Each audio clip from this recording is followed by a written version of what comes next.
Jesus Christ according to Mark. After Jesus and his disciples left the synagogue, they entered the house of Simon and Andrew with James and John. Now Simon's mother-in-law was in bed with a fever, and they told him about her at once. He came and took her by the hand and lifted her up. Then the fever left her, and she began to serve them. That evening, at sundown, they brought to him all who were sick or possessed with demons, and the whole city was gathered around the door. And he cured many who were sick with various diseases and cast out many demons. And he would not permit the demons to speak, because they knew him. In the morning, while it was still very dark, he got up and went out to a deserted place, and there he prayed. And Simon and his companions hunted for him. When they found him, they said to him, "Everyone is searching for you." He answered, "Let us go on to the neighboring towns, so that I may proclaim the message there also. For that is what I came to do." And he went throughout Galilee, proclaiming the message in their synagogues and casting out demons. To say the very least, Jesus and his disciples made an impression in Capernaum. When they left the synagogue where Jesus had cast out an unclean spirit, they went to Simon and Andrew's house to stay the night. Well, apparently word spread pretty fast after church got out that day, and by the time the sun went down, the whole city was gathered around the door of the house where they were. Can you imagine? I can see Simon cracking the front door and peeking out. "Hey, Jesus, we got some company." Anyone who was sick or possessed with a spirit or had anything wrong with them got dragged to Simon and Andrew's house, because they knew. Word had gotten out. Jesus was there. And that's what Jesus did, right? Heal everybody? There could have been a few thousand people pressing in and calling for Jesus, and he got right to work, healing left and right, casting out unclean spirits, putting people back on their feet, and setting people free. It went on for hours and hours. So many people crowded around inside and outside the house. Shouts of fear when spirits were cast out. People crying with joy after being healed. Let's just say there was a lot going on. It doesn't seem like Jesus even had a moment to sleep, because in the wee hours of the morning, while it was still dark and while there were still loads of people who had yet to be healed, he found a moment to sneak away. He was tired. He'd been going for a long time with people everywhere around him, and he just needed a minute to breathe, to reconnect to his source. The story says that he went to a deserted place and prayed there alone in the quiet, out under the stars in the cool, dark morning. Well, eventually, people started figuring out that Jesus wasn't there anymore. Everyone was asking for him, and the crowd started to get antsy. And Simon knew something had to be done, so they started hunting for him. Strange choice of words here in the story. It seems like hunting is a pretty good translation of the original Greek. They weren't just looking for him. They were tracking Jesus down after he left. All of these people were waiting to be healed, to see him perform these miracles, and he just disappeared. It's hard to keep a good thing a secret for very long. Sooner or later, and usually it's sooner, word gets out and people come from everywhere to check it out, whatever it is. Sometimes it's a great restaurant or an amazing vacation spot. Maybe it's a good movie or an awesome musician.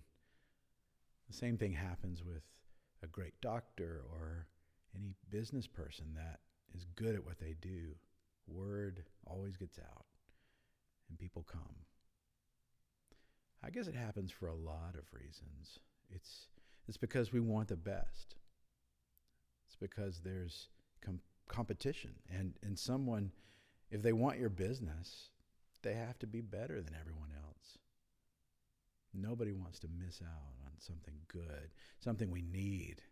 And our consumer culture has taught us that if we're going to pay for something, we want it to be quality, right?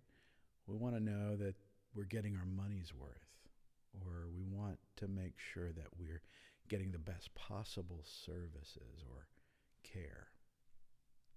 I don't imagine it was much different for people in Capernaum after what had happened with Jesus. What they saw him do in church that day was amazing. It was a spectacle, and it didn't take long for their minds to wonder what Jesus might be able to do for them. And to be honest, it's a pretty natural response. We naturally think about ourselves and those close to us and how we can benefit from a situation. Probably started out as a survival mechanism for humanity, but eventually advertising started exploiting this tendency. This is what you need, or everybody's buying this, so you should too. Look at how white your shirts could be. Our cars are the best cars, and everybody's driving one. Our economics and our consumer culture is a very sneaky part of life. It filters in and has a tendency to be extremely influential in every aspect of life. Socioeconomists, people who study societies and their relationship to money, tell us that economic systems have, for centuries, influenced nearly every aspect of the life of a society, and especially its religion and spirituality. It's so sneaky and so subtle that we really don't even see it happening. It seems normal, just sort of the way things are. Our approach to religion and ultimately to Jesus becomes, what's in it for me? How can I make this experience what I think it should be? What am I going to get out of it? That preacher needs to say more of this or less of that. They should sing these hymns and not those other songs. Well, we're not the right church for those kinds of people. I mean, if I'm giving my money to this place, then it better be right and to my liking, or I can take my money somewhere else. Now, don't get me wrong. Everybody wants to enjoy church and have a great worship experience, and there's nothing really wrong with that, but the consumer nature of our society has lulled us into thinking that most things are about making us happy, including church. Simon and the rest of the people tracking Jesus down finally found him, connecting with God alone, catching his breath, reorienting. And the first thing they said to him was, "Everyone is searching for you."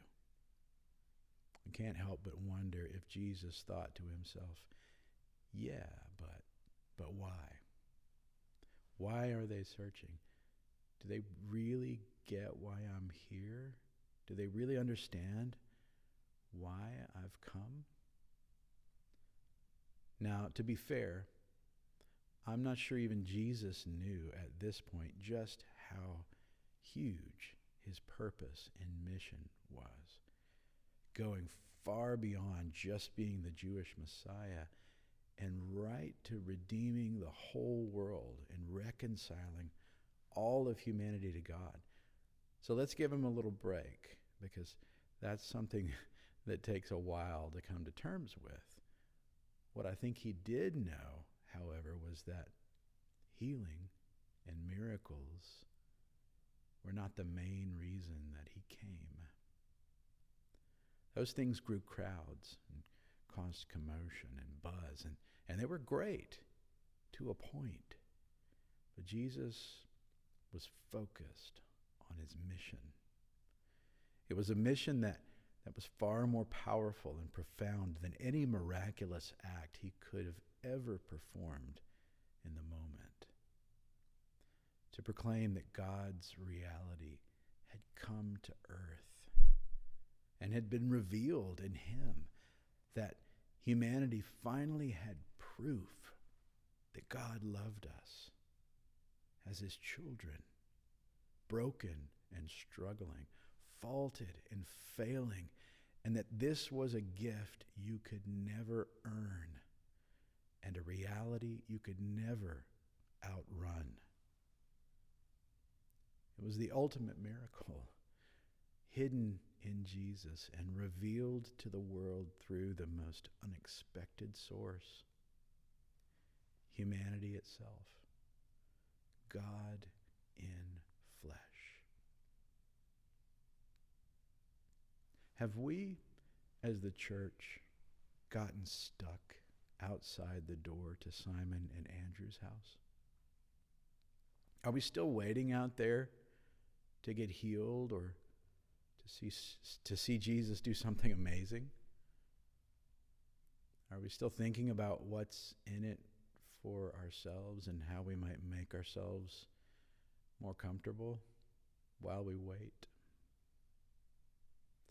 Meanwhile, the ones who had devoted their lives to the mission were hunting for Jesus. They were tracking him down. Of course, they had seen him do amazing things, but their interaction with Jesus had gone further. They were personally invested in Jesus and his message, and not just the miracles. They were getting to know him, the man. They knew the places he would most likely be. They knew that he depended on his connection to God and that he was never long away from time alone to center himself and sit in God's presence. So it was no shock when he told them they were moving on to the next town to proclaim the message, because that's what he came to do. And they kept following him. Following Jesus is not easy, because it doesn't always mean things will be amazing. It doesn't always mean that you will be healed in the way that you think you should.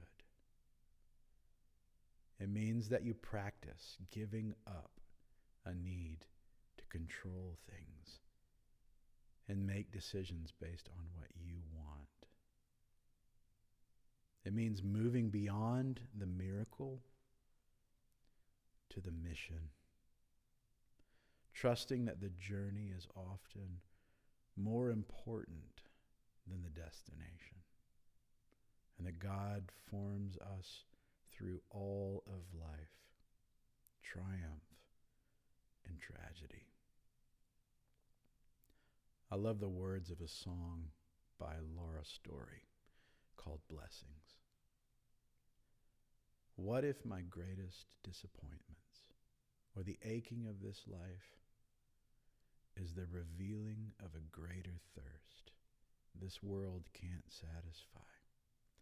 What if trials of this life, the rain, the storms, the hardest nights, are your mercies in disguise?